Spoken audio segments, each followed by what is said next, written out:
56-3 hit like a shockwave in West Lafayette, 12-0 for the first time in Indiana history, and the Big Ten world felt the rumble as the Indiana offense rolled like a machine. Fast, physical, and relentless. The Boilers were caught in the aftershock, but the Hoosiers weren't celebrating the past. They were pointing at the horizon. Because now, dead ahead stands the Ohio State Buckeyes. Wednesday is signing day, and Indiana is stacking speed, smarts, and size for the future. The coaching carousel is spinning, targets are moving, but one thing is clear. This train is rolling forward, not backing down. Rivalry week sent the statement. Ohio State gets the test.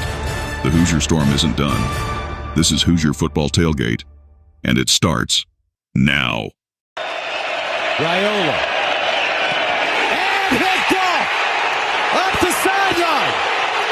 Indiana. Asbury walking them down.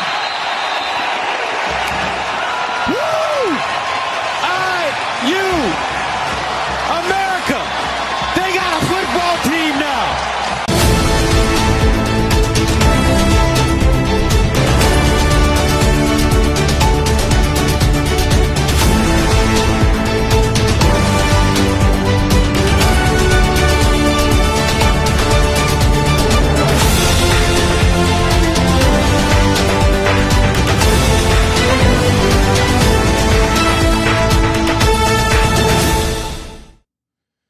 Good evening and welcome everyone to the Hoosier Tailgate here on thehoosier.com on a snowy, cold Monday evening in the great white north of Northeast Indiana as the Indiana Hoosiers are celebrating a historic season ending on Saturday in the final Big Ten Conference game over the Purdue Boilermakers 56-3.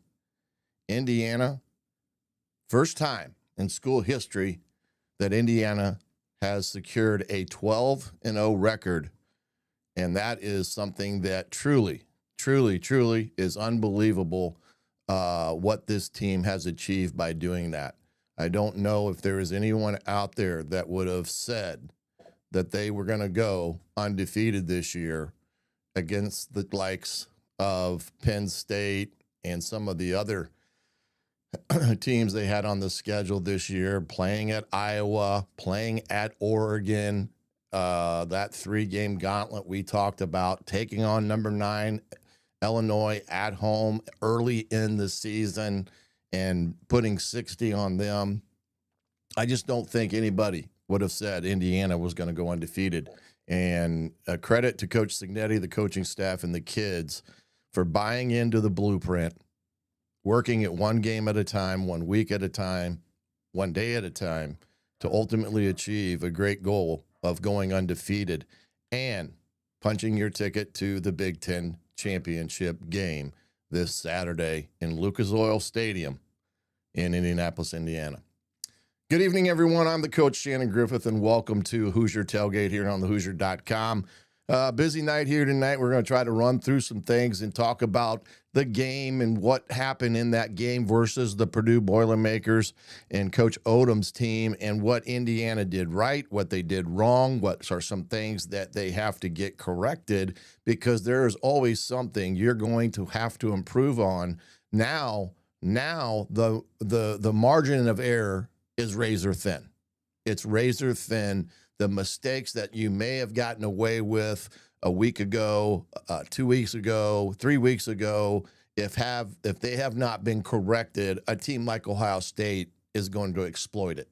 So these are some things that we'll talk about tonight about Indiana's most recent game with Purdue, but the fact that Indiana has now outscored Purdue in 2 straight years, 122-3, is just an unbelievable assessment of where Indiana is, and Purdue is momentarily with Coach Odom. I will say this about Purdue. I was on hand in West Lafayette to watch the game and get a true feeling for not just Indiana, but for Barry Odom's Purdue Boilermakers.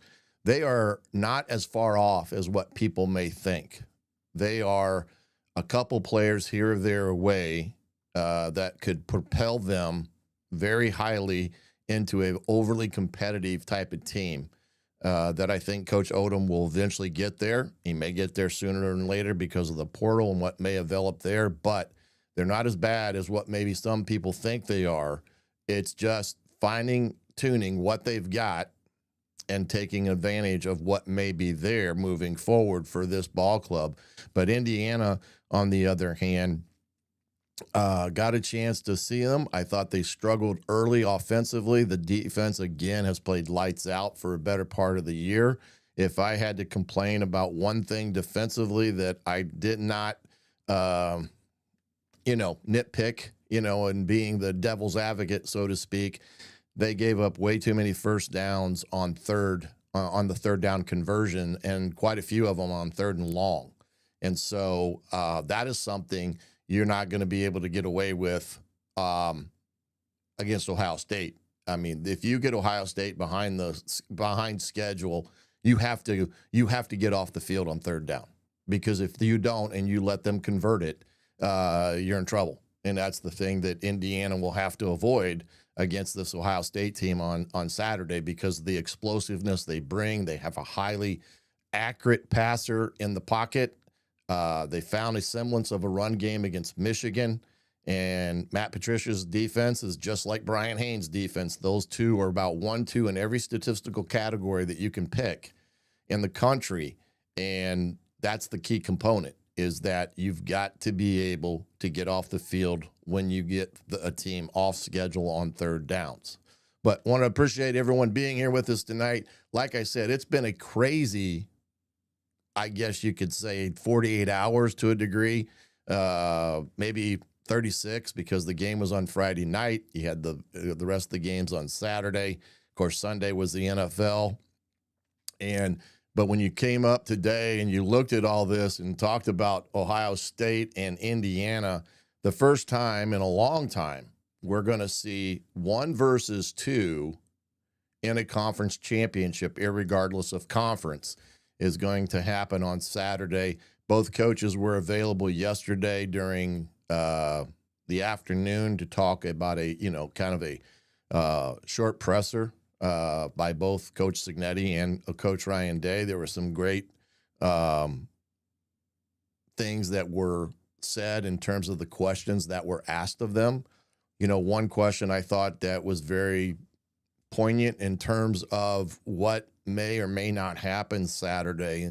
The question was, irregardless of the outcome on Saturday, has Indiana and Ohio State done enough to justify being one of the 4 teams and getting a bye in the first round?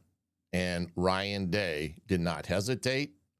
He fanatically said absolutely, that Indiana and Ohio State both should have done enough, being undefeated, to secure a spot in the top 4 and a bye in the first round, irregardless of what happens Saturday evening, because he said, irregardless a team wins or lose, they should not gain or lose anything by that. So I guess what he was trying to get at is that it was a big time game. It's a conference championship. It's kind of like getting the prize of being able to go competing in it and not having it be penalized against you because whatever may or may not happen in that game. And I agree with his assessment. I would say the same thing about other teams, with the caveat, if you've got a 2-loss team in the conference championship, or you got, one of these things where it could ultimately penalize you, those are the teams that you look at and think, well, what about those type of teams like an Alabama, if they would happen to get beat by Georgia and that be their 3rd loss? Have they done enough to secure a top 12 ranking to continue on, even though with 3 losses? So it will be interesting to see what the committee does and what they view with that. We will find out more tomorrow, because tomorrow you're going to get a tip of the hand of where everything's at. Of course, the final doesn't come out until the Sunday night after the final conference games. and we'll see then what all the situations may be. Let's head back here real quick, and I don't want to get too far ahead of myself here. Remember, we've got this big deal going on at thehoosier.com. You get 50% off an annual subscription to thehoosier.com. You get Rivals, all their recruiting stuff. You get On 3 and all their stuff, plus a subscription to The Athletic at 50% off an annual subscription. That is a phenomenal deal that will go up through a couple weeks here prior to the holidays. But, man, get on that deal, because you may never see something like that again there at on thehoosier.com. You get all that stuff for thehoosier.com. Those guys, breaking news, recruiting news. You've got everything that we're doing here at the tailgate, everything that I do in terms of recruiting analysis of players that are committed to the Indiana squad, all that, plus basketball, plus women's basketball, plus, I mean, you can just go right down the list. 50% off annual subscription. You get the rival stuff, which is top-notch in the recruiting game. You've got a lot of guys there that are industrial leaders in that aspect of things. On 3 and what they have come and just blown up on the scene with what they bring to the table. Really like their NIL stuff. I like a lot of stuff that they do there at On 3. And then, of course, The Athletic. You get a broad base look at everything, including the NFL, with The Athletic. So 50% off annual subscriptions. Get there today. Also, in my bio, you have a link to the Hoosier Tailgate Fanatic storefront. Today, they're running 60% off on some items. Get to the tailgate, get to my X page. I keep calling it Twitter. I guess I should learn to buck up a little bit. Get to my X plays at Hoosier Tailgate. There's a link tree. Click up there in my bio. Go there. Click on Hoosier Tailgate storefront. You'll get all the items that are available that are IU merchandise, things to purchase with IU logos on it. And you will also see items that may have a 60% off on it, price tag today. I do not know how long that will last, but there's a lot of great items in there as well to get yourself, your friends, your loved ones, whoever, and get them decked out for Saturday in the Dome at Lucas Oil. And I'll tell you something, it's going to be crazy there Saturday in Indy. You've got Indiana and Louisville playing at 2 o'clock. You've got Indiana, Ohio State kicking off somewhere around 8 o'clock. That place is going to be painted red. There's not going to be anybody that's going to be hardly in any different color. So if you want to stand out, you may want to wear a white or a yellow, because there's going to be a lot of red and around that town on Saturday. But get over to the Hoosier Tailgate store on Fanatics and get what you can. Wild Times Last is, as well as other affiliates that we have. We appreciate your support. If you do that, those dollars go back into the show as always. But those two things are the things that I think are the most important at this point in time, especially with that 50% off the annual subscription of thehoosier.com. Let's go and see here. Michael, appreciate you coming back, buddy. We talked about IU 122-3. Flowing, Coach Odom looked to be in disbelief. Yeah, he was probably not just in disbelief, but very cold at the same time. Justin, appreciate you coming up. Yep, got a lot of snow up there. We sure do. Got about 7-8 inches and got another 2 to 4 coming in tonight. So I'm ready for it to be 70, of course, but I don't think I'm going to get there. Let's see here. I believe the loser of the Big Ten championship game should stay at, are you referencing the ranking, Michael, there? They should stay in the top ranking. That's kind of what we were alluding to. Oh, number 2. I see what you're saying. Gotcha. Well, I don't know if that will or will not happen. I do believe that's kind of what Dorian Day was asked that question, and felt that, everything in his mindset is it should not hurt you playing in the conference championship game. And that's why I've kind of said that tomorrow's rankings that are out, that come out from the College Football Playoff Committee, in some respects, are the final rankings, unless something just completely goes off the rails in some respects. I mean, you do have like Virginia playing a Duke team that I think Duke is 7-5, if I'm not mistaken. So there, if Duke would beat Virginia, what does that do with the ACC? And there's a ton of teams with 2 losses. I mean, the scenario with Notre Dame and Miami now is going to get a lot closer together in terms of their rankings because Miami beat Pitt at Pitt, just like Notre Dame did, and, beat them bad.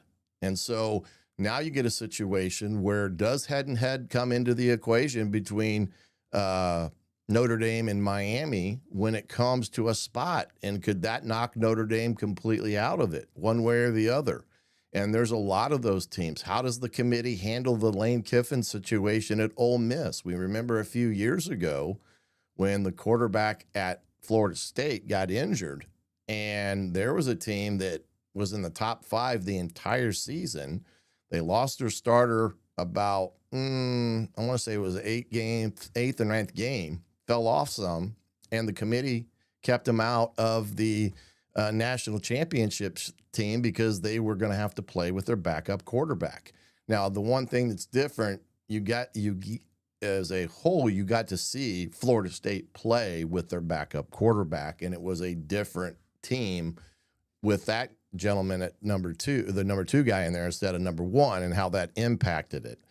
With Ole Miss, you don't know how this team would play without Lane Kiffin being the head coach. And I think it's a little bit different in the sense because Ole Miss promoted from within, they promoted their DC, and we'll see what happens. Now, the other twist is that the entire offensive staff went with Kiffin to LSU, and I don't think they're going to let them coach in the ball game, whoever they may play. So there's a cluster of a situation there with Ole Miss and Kiffin going to LSU and stuff. So a lot of things are going to happen tomorrow night when the rankings come out. And we're going to see what all transpires because Notre Dame doesn't play. Miami is not playing in their championship game. So you've got a lot of idle teams. So does this week mean you look at Notre Dame and Miami and you think, okay, if you got 2 teams with equal wins, losses, then you look at head-to-head and Notre Dame lost to Miami. Does that mean they go in front of them? And is that going to impact a game? For instance, like I said earlier, Georgia plays Alabama. And if Alabama loses in the SEC championship and has 3 losses, does that jeopardize Alabama's situation? Because they don't know where is Alabama going to be ranked when all this is said and done on Tuesday night. So there's a lot of different things that are going to happen between Tuesday and Sunday. There's going to be some good 2-loss teams that are going to get left out of the college football playoffs. There's just not enough spots. You're always going to have that, irregardless if you have 16 or 24, because the teams that are 17 or 18th or 25 and 26, all are going to be disappointed because they didn't get in, even though they may have identical records. So it is what it is on that. We'll have to wait and see. But I always believe that the final ranking really should be, for the better part, this Tuesday, and only adjustments that would happen to the group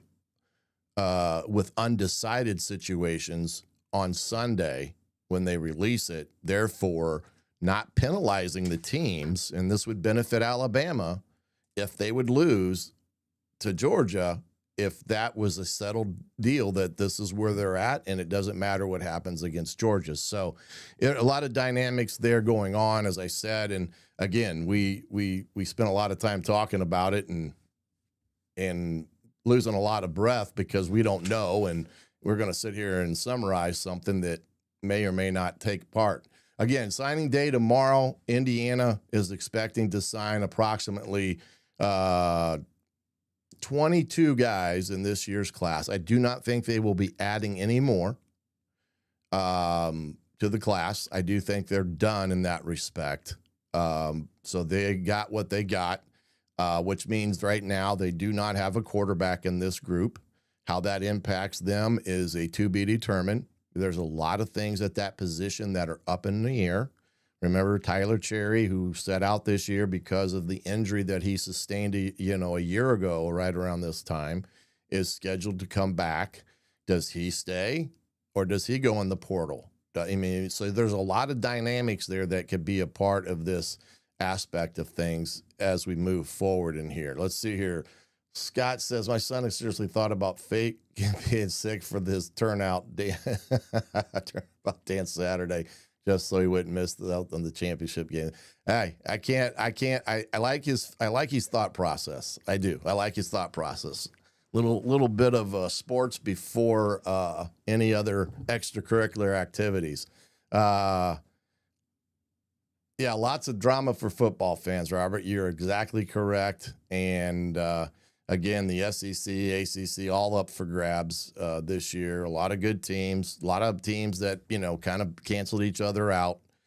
When you look at like Texas A&M, and I saw this via X, and I actually retweeted it from Brett McMurphy from On3, and he was on with Jim Coyle and I earlier in the before the season started. And we were talking about some things. He was one of those that was kind of crucifying Indiana for their non-conference schedule. But he put out a tweet about Texas A&M, who was the third-ranked team in the country, and a lot of talk about how they should be in the number one spot over Ohio State. And his tweet was, they did not play a majority of the teams in the SEC when they played them, all had losing records in the conference. And they only beat a few teams that did have, national type of ranking type of deal, Notre Dame being one of them. But they did not have this grueling a schedule as some may want you to think because they're in the SEC, because they had, lost these teams that they end up playing had, losing records. South Carolina should not have lost to Texas A&M. I mean, that game was crazy. Up 30 some odd points and lose it because they came back, and hats off to Texas A&M for doing it. But South Carolina had a losing record. So, and that game was at home. And so they go on the road to Texas, and now Texas, with 3 losses, upsets the number 3 ranked team in the country. They're number 16. So where do they fit into the equation? Remember, the committee, for the longest time, when Texas was a 2-loss team, they were disregarding that first game against Ohio State because they were rewarding them for playing Ohio State. Now, when they got that third loss, then all of a sudden they kind of tumbled, and now they've come back up into the picture, and now they beat the number 3 ranked team in the country in their rivalry game. They're the number 16th ranked team, but they have 3 losses. How do they treat them? But so you can see the mess and the quagmire that's existing out there. And I guarantee you, this committee, having been on them before when I was at the D3 level, I was on the National Collegiate Playoff Committee. You get down to those latter at-large things, and it is very hard to have a level-headed discussion when it comes to choosing between 2 teams that have identical records, and the separation between the 2 is razor thin.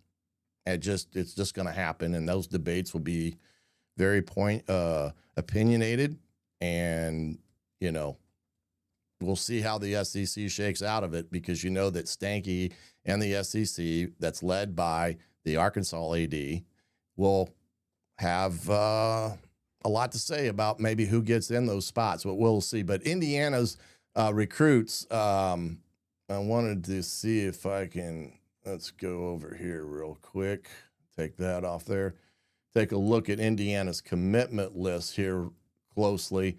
Right now in the ranking category, 28th overall in the country. So that's very good, as they were 53rd a year ago. They're 9th in the Big Ten, I believe. And the class ranking by the number of stars someone has gone up a couple points. And so Indiana's done quite well in that respect. You got, some of these guys, there are video breakdowns of these guys, as we want to be told about the different deals that are going on out there.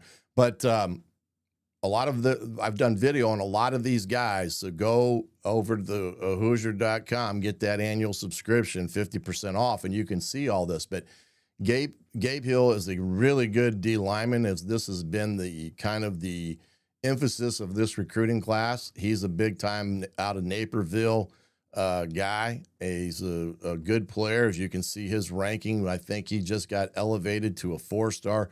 Henry Ollinger, he's a linebacker, played tailback as well over in Columbus, over at Grandview Heights, and he is a phenomenal athlete. He's 6'1", 210, can run, got great vertical and horizontal speed, great hips, and I'm excited to see how that kid comes in there. Hugan is a kid that, again, a 4-star linebacker out of Booker down in Sarasota, really good football school. McCaney, he's a kid out of IMG, but he's an Indiana kid. Another really good player, D lineman, and he's a 4-star. Johnson, the edge rusher out of Missouri. I really like this kid too, 6'4", 245. He's a little raw, but I like the way he plays the game. Then you got the Jadon Williams out of Massillon, Ohio. This is the linebacker that I do think Indiana stole one. I think this kid is better than what maybe some are evaluating. 247 has him at a 4-star, and I would say he's closer than to a 4-star than anything. This is the interesting kid out of Columbus North, Parker Elmore. He was a quarterback at a small school, got hurt, transferred, did not play, and he's not played for 2 years. So this is kind of one of those ones that he may come out of nowhere and really surprise everyone, because I've heard nothing but glowing remarks about this kid's athleticism. He's a really good basketball player, can jump out of the gym, and they said this kid is going to surprise a lot of people. Casimir Hicks, that's the DB out of Decatur Central, elevated to a 4-star. Trevor Gibbs out of Crown Point. I like this kid too. He's a tight end linebacker. I believe he's looking at playing linebacker at Indiana. Another great one as well. I don't know why this isn't moving over here. Because I'm not moving it. That's why, you dummy. I was moving the wrong one. I'm sorry, guys. There's Casimir Hicks and that. Trevor Gibbs, of course. LeVar Keys is another one. I like this kid as well. He's out of DeMath Catholic out in Maryland. Good wide receiver, got decent speed. Benjamin Nowak, just saw him play on Saturday at the state finals as I was down there calling games as Bishop DeWanger. Called the Bishop DeWanger Roncalli game, which was a great game. And Drayan played before that. They won the state championship game. Benjamin Novak is a man, and he's the kid that was committed to Wisconsin and now is an Indiana Hoosier, 6'7", 300. P.J. McFarland, he's out of another kid out of Ohio, Lakota East, tight end. Samuel Simpson, one of the first guys to commit to Indiana out of River Falls, Wisconsin. O-lineman, 6'4", 275. Jacob Savage is the kid out of Kentucky. He's another one I love. This kid can play. He's got good length. He's got ability to run. He's 6'1", 200 and about 20 pounds. You know, he's kind of an Aiden Fisher mold, maybe even a little bigger, but he's good. The Timms kid, from Armwood down in Florida, safety, this kid can hit. He can hit. I like him too. You got Owens again from Douglas, Georgia. Another safety, good player. Smythe, D lineman out of Franklin Community, Indiana boy. He's a good-looking kid. Campbell is out of Georgia. He is a running back, 6 foot, almost 190, 195. And then you can get all this off the On3 website, as these young men will be in the class of 2026 for the Indiana Hoosiers, right now ranked 28th overall and 9th in the Big Ten. And you got some 4-stars in the equation, so you got to be happy with that, with those group of kids. So everything looking great there for Indiana when it comes to where they're at in their recruiting. Like I said, I do not expect them to add anybody via a flip or a late offer in that respect. And I do think they will take care of what they got now. Their focus is the Big Ten championship, and they'll move forward from there. Again, a couple things, and I'm probably spending way too much time on some things, but okay. The coaching carousel is crazy. Here are the jobs that are these jobs are currently without a head coach. Cal, Coastal Carolina, South Florida, as Goulash went to Auburn today. Memphis, that gentleman, that head coach, went to Arkansas. UConn, that's Jim Mora. He went to Colorado State. Tulane, that's Summerall, who went to Florida. Stoops just got fired late last night at Kentucky. Michigan State just hired Pat Fitzgerald today. Kind of a, 12th hour firing there with Jonathan Smith, who'd only been there for 2 years. He came in the same time as Sig, and I would imagine he kind of had to be called on the carpet and say, why is Indiana doing what you can't do or whatever? And I don't know if that was fair or is fair, but they made the decision to move on, and they hired Pat Fitzgerald. Remember his deal with Northwestern. He got taken care of. North Texas, their guy is going to Oklahoma, I believe. Penn State has still not hired a guy. And right now, I heard today somewhere, BYU's head coach is now the front runner to be the main guy at Penn State. Brian Hartline, the offensive coordinator at Ohio State, supposedly now a target by Kentucky, because he was a target by Penn State. So I don't know what's evolved there. You got UAB that is open. You got UCLA that's open, but I've heard JMU's head coach, Bob Chesney, is the guy. And there is an agreement in kind, so to speak, that he will be the next head coach at UCLA, which would mean JMU would be open. So there is a ton of jobs, even at the P4 level, that are still available, not including the group of 5. And there's going to be still some movement going on because you don't know what's going to happen. I'll say it now, even though I have no indication one way or the other of this, but this is just rational thought in this equation. With James Madison being open, and you've got former coaches that were there and understand it, and they've done both quite well at Indiana, kind of continued what they had done at James Madison, you would assume that those two guys would be candidates potentially at JMU. Don't know that for a fact, just assuming it just for the sense of rational deduction theory because of their relationship back in the communities there. So Brian Haynes and Mike Shanahan. Now, whether or not that's an attractive one for them, who knows? That's their business. But I would say James Madison has them on the list in that respect. So we're going to talk a lot about this for the last few weeks. You talked about Kiffin earlier and his decision to move on from Ole Miss and everything that goes with that. It's just been a crazy, crazy couple days here with all that.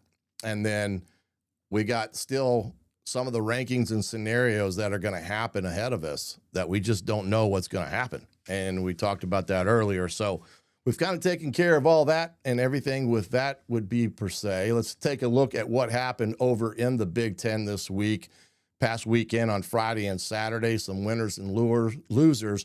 Iowa, man, they handled Nebraska 40-15. Nebraska, who had up Rule's contract because there were talks about potentially him going to Penn State because there's a relationship there between Coach Rule and the AD. They upped his contract, and he didn't win, I don't think, a ball game after that was announced. And today, he just fired his defensive coordinator, who just assumed that role this past season. And he is out, and there's rumored to believe that there's more. Dylan Raiola was kicked off the team, supposedly because he was answering text or phone messages and calls from other schools inquiring about his services, because there had been rumors that he was going into the portal. Don't forget, his uncle is the offensive line coach there. So I'm led to believe that there's more coming in terms of staff shakeup, and we'll see what all happens. But that is a complete mess at Nebraska with everything that's transpired since Matt Rule got that extension. Of course, we got the Indiana and Purdue game 56-3. Indiana, again, like I said, last 2 years, 122-3 overall score. Barry Odom, don't think that they're going to be down much longer. He's too good of a ball coach, and he'll get them right, and he'll get them back flying around, and they will be somebody that Indiana will have to compete against in a better way here in the next few years, is what I believe. But anyway, Ohio State gets the win finally. Ryan Day gets the proverbial monkey off the back by beating the rival Michigan 27-9 in Ann Arbor. And pretty classy way how he handled it afterwards, because I know he wanted to kind of say some things, but he just, bit his lip and just kind of moved forward from what he would probably like to have said after that ball game. But I've got a ton of respect for Ryan Day. I think he's a class act. I think he has done a great job at Ohio State, irregardless of how they may or may not have felt about his performance against Michigan. It's just a crazy place over there. And, last year after they lost to Michigan, he had to hire armed guards to take care of his family because of the craziness that was going on. And it wasn't good. And I heard Lane Kiffin on his way to the airport yesterday, there were people trying to drive him off the road.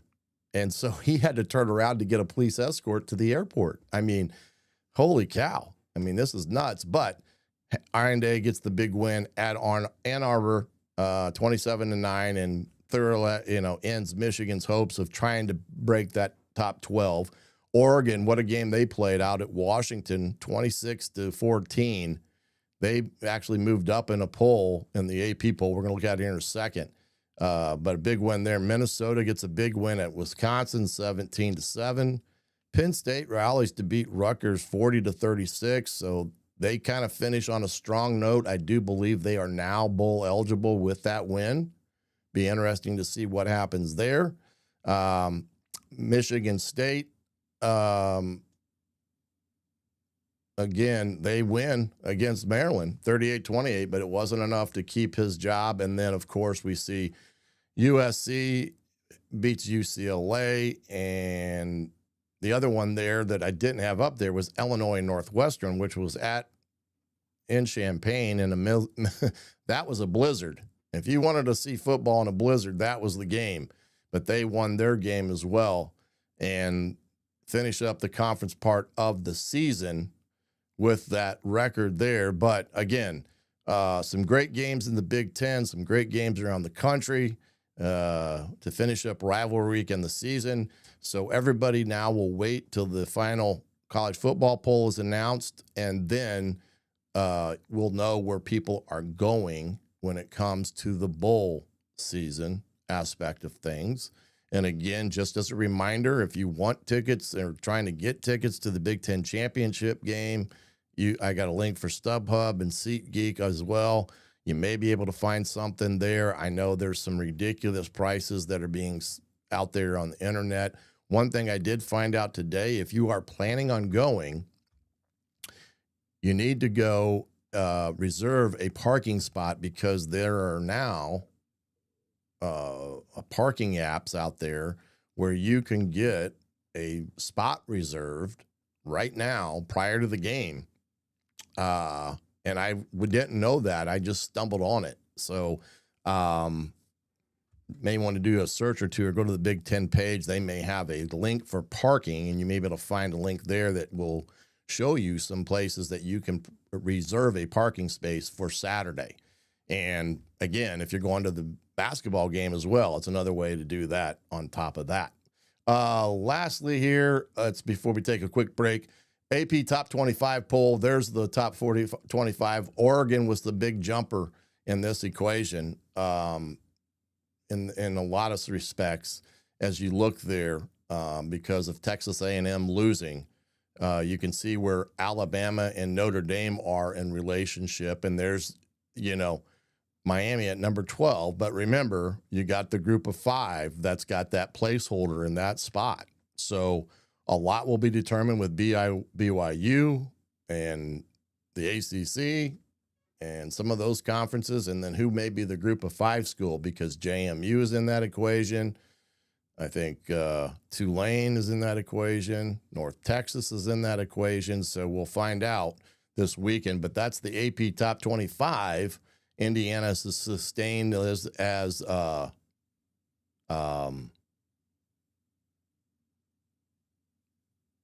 Ohio State. Hold on here. I didn't mean to do that. And then the next one is the top 25, but this is ranking them by the power index, the power index that you can find on ESPN in that respect. So when you look at the ESPN FPI, and we've done that quite a bit when you look at it, because it's got the resume, efficiency, and, some other, other matrices there. And Indiana's been in that top 2 or 3 for the better part of the season. This was the one that they put out today. As you can see, I mean, they got Notre Dame at 3 in that with the FPI matrix. And you can see where Miami is down here at 7. So it's really interesting. And there's Texas A&M, as we discussed about their conference record and playing, teams that have losing records. They dropped them all the way to 10 in that FPI setting.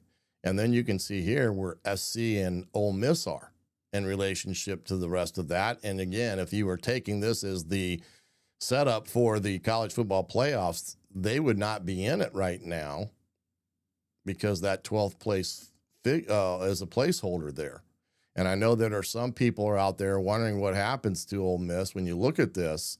They're firmly in at 6, and I just don't see them dropping them out of contention because Lane Kiffin left. I just don't see that in that respect from that standpoint. But in that aspect of things, and we'll look at it. I know, Jason, you had a question here. What's crazy is what will the committee do with the loss between Ohio State and Indiana?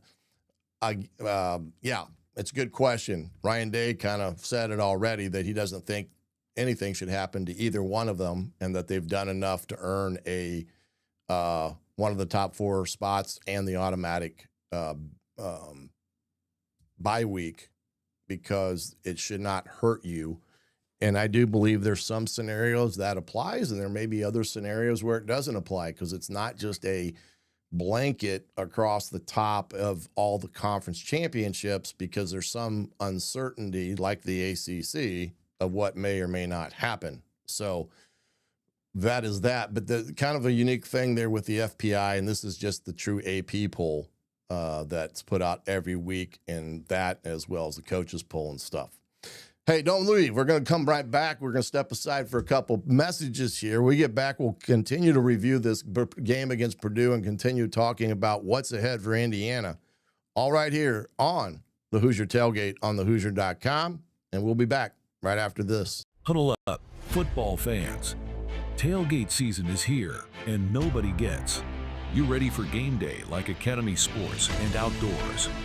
Swing by your local Academy store or shop online at academy.com to find everything you need, from grills to jerseys and more. Be a watch party legend with gear from top brands like Nike and Under Armour, all at unbeatable prices every day. with 8 Academy stores across Indiana, including our Bloomington location. Fun can't lose, and neither can you. Gear up today at Academy Sports and Outdoors. If you haven't signed up for BetMGM yet, use bonus code ON3, and you will get up to a $1,500 first bet offer on your first wager with BetMGM. Here's how it works. 1. Download the BetMGM app and sign up using bonus code ON3. 2. Deposit at least $10 and place your first wager on any game. 3. You will receive up to $1,500 in bonus bets if your bet loses. Just make sure you use bonus code ON3 when you sign up. Make this college football season 1 for the history books. Make it legendary. Don't forget, if you haven't signed up for BetMGM yet, use bonus code ON3 and get your $1,500 first bet offer today. See BetMGM.com for terms. 21 plus only. Welcome back to Hoosier Tailgate here on the Hoosier.com. Thanks for you joining us here this evening. As I said, the cold northeast of snow of 7 or 8 inches on the ground with an additional 2 to 4 coming tonight. Like I said, this past weekend, I was down on Saturday. I was in Indianapolis for the state playoffs for the 2A, 4A, and 6A games, mostly just for the 4A is what we called. But came in from Lafayette after the Indiana-Purdue game that Saturday morning. It was a blizzard in Lafayette before I got out.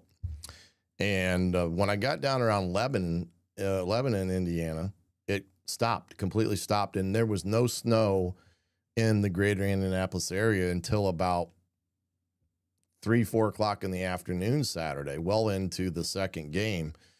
And for the better part of the day, it was like they had a dome over the 465 down in Indy because there was no snow penetrating inside of 465, but outside of it, you know, those on the outskirts of 465, they were getting hammered pretty good, but ended up staying down in Indy, which I thought was the right thing to do because Bishop DeWanger, who won the state final game in the 4A against Roncalli in a great game that was decided by a fake field goal by Bishop DeWanger, and the kicker threw a touchdown pass. It was the craziest thing.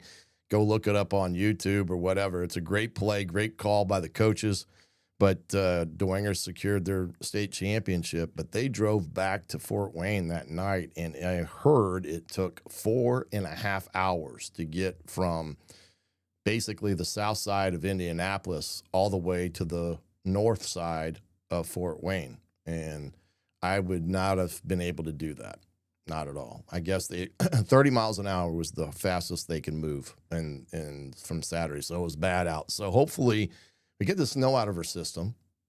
Indy is not really got any snow. It's all either had melted the other day or what, but the roads were great. So hopefully it warms up a little bit so we get rid of the snow and stuff. So, but that's enough of me complaining about things of that magnitude. Let's head over to the stat sheet and get our commitment list off of here to talk about this for a little bit. From Friday night's game, Indiana and Purdue, as you can see there, Indiana held a distinctive advantage. Finally got the rushing game back on track, 355 yards on the night. And Roman Hemby, who has been so close to breaking the big play all year long, did it finally and was rewarded with an 83-yard touchdown run. Ended up having, I think, 120 some odd yards on the day. Keon Black had a great game as well. And Martin, that kid, the Martin kid, the third team running back, that kid is going to be really good. He scored another touchdown later as the third, in the mid of the third quarter. Signetti and crew put in the number 2s for the better part on both sides of the ball. Alberto did well. He first play, he raced 60 yards down the sideline on a read zone play. And then, of course, passing-wise, although it says 10 of 17 for 59%, and 193 yards, Fernando did not play very good in the passing game per se. And a lot of it had to do his first true experience in the cold weather element, because he had never played in a game like Friday night where it was 20 degrees out. And it affected him some, and he made some poor decisions as well. We'll talk about that a little bit later. As you look at this, also as well, Indiana again, third downs, 50%, held Purdue to 37%. Red zone, both teams were at 100%, but you see the differential there. Indiana was 4 for 4 in there, and then points off of turnovers. Indiana, they had 2 on the night, and again, they score points off of turnovers, so well over 100 points this year off of turnovers for this Indiana team, as well as I stated earlier, 10 out of the 12 games this year, Indiana has put points on the board in the final 2 minutes of the first half. And I say final 2 minutes, figuring the 2-minute warning and less, but Indiana did that a lot of times with less than a minute on the clock. So it's been a pretty phenomenal thing to see Indiana score before halftime in the number of games that they did this year, on top of the number of points that they were able to, garner off of turnovers in that respect. But overall, 548 yards. They held Purdue to 210 yards or 282 yards, giving up 238 through the air. It gets to the point where Purdue was having to throw. They couldn't move the ball in that respect, and that was, a big thing for them on Saturday. But Indiana completely dominated that. When you go and look at the objectives of this game, and this is something that, I kind of laid out as well last week. Offensively, they hit about 4 out of 6, I guess 5 out of the 7, I'm sorry. Missing on the explosive plays, which they got, but not 260 yards passing. And then the red zone, they did well in. The run threat, they did terrific in, doubling that projection. And they did well on the early first down scenario that I talked about last week. I was particularly not only impressed, but in some respects from a coach's perspective, when you are in the months of November and December and you're playing at games in the Midwest, if you can't run the ball, you're going to have a hard time winning because of the way the weather is in some respects. So I know that, the game's Saturdays in a dome stadium, and that, takes the weather element out of the equation. But the fact that Indiana ran for 355 yards on the day, that was a pretty impressive day. I think that was their sixth or seventh game of over 300 yards rushing, if I can remember correctly.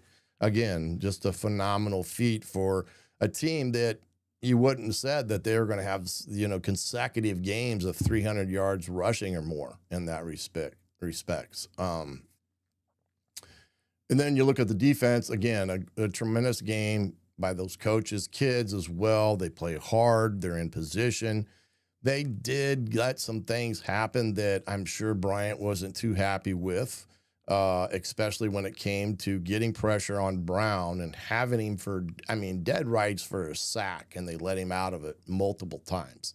They held him to, under 90 yards rushing they won the money down. They did get the 2 takeaways. Other than the fact that they could not corral Brown on a few occasions, I did think they did tackle with authority, wrapped up, was in good position, and really negated yards after contact. They did not achieve 3 sacks, like I said, and then they did hold Purdue to less than 10 points on the day. So again, dominant performance by the Purdue defense. And then the special teams came in this game was, again, right here in the field position aspect of stuff. Indiana, I think they averaged on the night, starting from their own 34, and Purdue was their own 22. So almost a 15-yard differential. That's huge. They did not get the return game. They did have the field goals 100% as he kicked one of them, and they didn't get any game changers on the night in that respect, in that aspect of things. So, again, a very dominant aspect of things in that ball game, with Indiana having quite a bit of success with what they were trying to achieve in the game here. I'm going to try to pull up a couple clips here before we have to say goodnight for the night, and watch a couple of this one here. I wanted to show, this is what I meant by Fernando was just kind of, he was just off here. You know, Purdue looks like they're this is a 3rd and 10, and Purdue looked like they were off sides here, but they didn't throw the flag, and they kind of run a zone blitz type of coverage. And, you know, he tries to throw this ball in the hole here, and I just don't think that's a great decision, because if he had waited a little bit, I think he's going to have Nowakowski right here in the middle of the field, and there's nobody back here. So I don't think Fernando was on his A game. I do think he was pressing a little bit. I'm sure their thought processes was, we got to get on top of these guys and not give them any hope, and, you know, for us to get to 12-0 and things like that. I think he just pressed himself a little bit and just didn't make great decisions all the time with the football. Here is another one where he makes a great back shoulder throw here on a route that, you know, this is a route I can't remember who they stole it from, but it was on tape, and everybody's hit this route on them. Now they're in man. Most of the time they were in cover 3, but they block the tight end, keep him in, and they kind of see a kind of a wheel route there by Surratt. But this is great ball placement by Fernando, and it's great to see number 13 get up and get it. Like we were accustomed to seeing him here. He's been gone for 2 weeks. Here's a great run. Indiana running their inside zone concept out of a bunch set. Great job here by Cooper. Watch Cooper get this block here. He's going to come in, and he's going to block this guy, and it's going to help Keelan get the extra yardage here. Boom. And that's just a phenomenal effort by Omar. And, you know, Black, he'll tell you, that dude, I love that kid. He runs hard. He is a man-child, and they let him finish it off here. Indiana did a great job. No penetration, kind of covered guys up, and got him into the end zone. So the other thing is Drew Evans did dress in this game. He did not play. You know, hopefully he'll get back. We'll find out probably more here in the next day or two. Here's an RPO. This is a great decision by Fernando here, even though they kind of missed it here. But a great job there on that one, getting it in and out of his hands and getting the first down. I'm trying to get to this one. I thought he almost broke it. Roman almost broke this play here. Indiana runs basically 2 tight ends. They got stays at the top, and this was a way to balance the front and get the blocking that they needed. And that was a great play there to get the first down. I wanted to see, there's the one. This was Fernando on the design quarterback keep around the end here. They did a great job. It was a good job by Surratt at the top here, blocking that in. And Indiana, they walk in the end zone. We'll see it better here, I believe. Yep. You can see what Surratt does a good job of cracking here and just getting in the guy's way. And Fernando even faked out the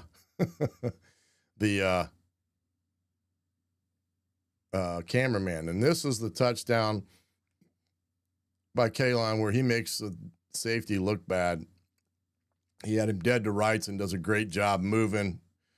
Good job of, Indiana covering up the front and, Black getting through there. It was a nice thing. Let's see here. Okay. This is the run. And Indiana just basically running a simple inside zone, nothing special here. Kind of tagging it with the RPO if they want it. And Becker does a great job here because he's got man on. He gets in position, and Hemby showed his speed there. Look at he outran those three guys, and I was glad to see the kid get that on Saturday because he had worked so hard at all year long, and he was so close. A couple defensive plays here. This is some of the things I was talking about that Indiana, they're just not going to be able to do against Justin Sane and Ohio State, and this is one of them. You can't let that guy outside of you like that. And, he scrambled, but here's the best thing about it. How about Farrell, man? This kid this year has been a ball hawk, getting the pick. I mean, Brown almost threw it just like he threw it right at him. I just didn't know what he was doing on that one. It's crazy.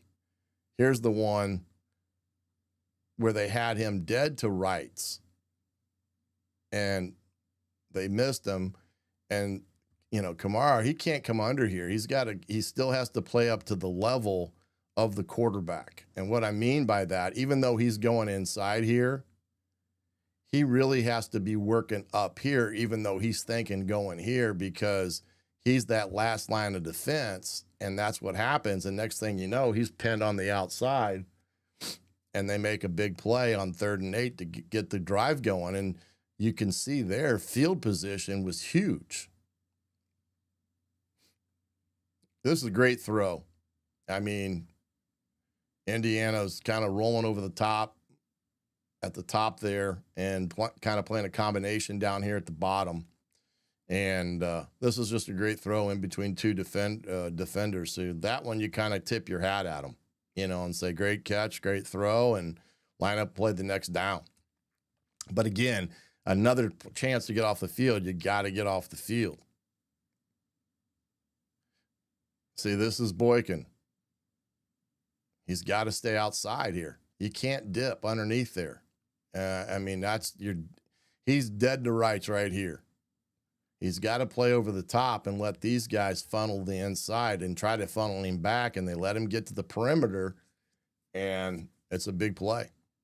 So, these are some of the things that I'm sure are getting pointed out in the room with coach and the players and such. But Indiana does what Indiana does pretty good, is they bowed up down here and didn't let them breathe hardly, and forced them to kick a field goal. And that was about it for Purdue's ball movement all game against Indiana. And you can just see where they were fully dominant in there. And like I said, a couple things that they can work on. They're going to get pointed out, and why they'll say, like I said earlier, now we're getting in a point of the year. You're in the championship mindset now. The margin for error is razor thin. And simple things like being out of position when you should be outside of them can cost you big, because the team you're playing against has got people that can exploit you and make you look bad real quick. And that is the thing when, like, Indiana plays against Ohio State on Saturday. You got Tate, you got Smith, you got Sane, who's completing 80% of his passes. He's very accurate. He can move. He's mobile. They got a good offensive line. And then you flip it over to defense, and, it's like facing Indiana's defense because they're very tough to run it on.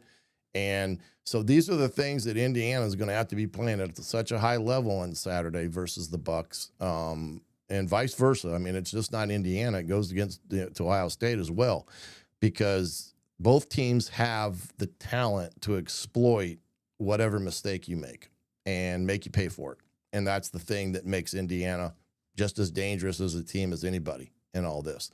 Well, remember, Wednesday's signing day, so everything we'll have on the Hoosier.com to have you up to date as it pertains to the signees, and when they'll have a presser that day to announce it. So you keep our eyes on the Hoosier.com. On Thursday, we'll talk about the Buckeyes, look at them A to Z, and what Indiana has in front of them and what they're going to have to do to get themselves a Big Ten championship. But 12-0, best record in school history. They still got more to play, and that's the beauty of it. Even after this week, they still have more to play for, and Indiana can do everything and anything and potentially shock the nation with what they may end up being able to do Saturday against Ohio State.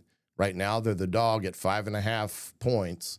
We'll see how that line shuffles through the week, but be back here on Thursday.